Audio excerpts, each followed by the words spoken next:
Good morning and welcome to Mission Control Houston and the International Space Station Update. We're here with the International Space Station Flight Control Team inside the Space Station Flight Control Room at the Mission Control Center in Houston.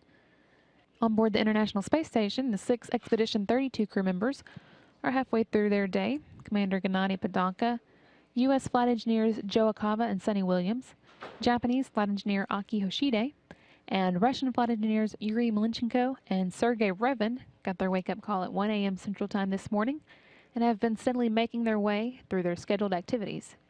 The crew has been together for almost a full month now since William, Hoshide, and Malenchenko arrived aboard their Soyuz 31S on July 16th.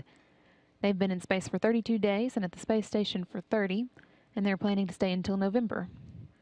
Akaba, Podanka, and Revin, on the other hand, launched on May 14th and have been in space now for 93 days, at the station for 91. They'll be heading back to the Earth in their own Soyuz vehicle next month. With 2 spacewalks coming up before the end of the month, one in less than a week, activities today are again focused on preparation, particularly for the Russian spacewalk, which is scheduled for Monday. Commander Gennady Podanka and flight engineer Yuri Malenchenko have been working with their Orlan Russian spacesuits, installing NASA helmet lights and cameras on those suits with help from Sonny Williams, and also configuring their communication systems and checking out the telemetry and biomedical sensors.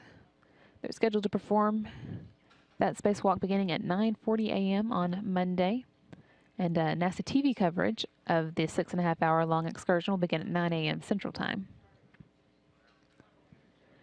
Elsewhere on the station, the other Expedition 32 crew members have been busy with science experiments. Flight engineer Joe Akaba spent some time today working on ACE, or the Advanced Colloid Experiment, which looks at the flow characteristics and evolution and ordering effects of colloids in microgravity. Meanwhile, Sonny Williams and Aki Hoshide were both scheduled to spend some time with the Integrated Cardiovascular Experiment, which studies the decrease of the heart muscle that the astronauts experience while in space. Hoshide also took part in the Pro-K experiment, which looks at how diet can decrease bone loss while in microgravity.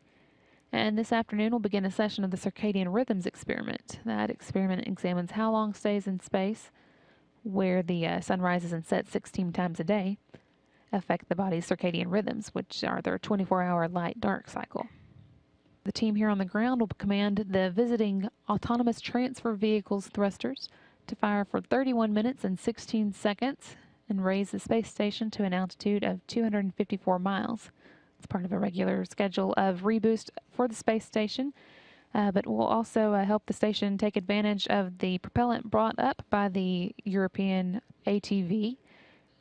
Also, begin getting them into place for the next Soyuz departure from the space station next month.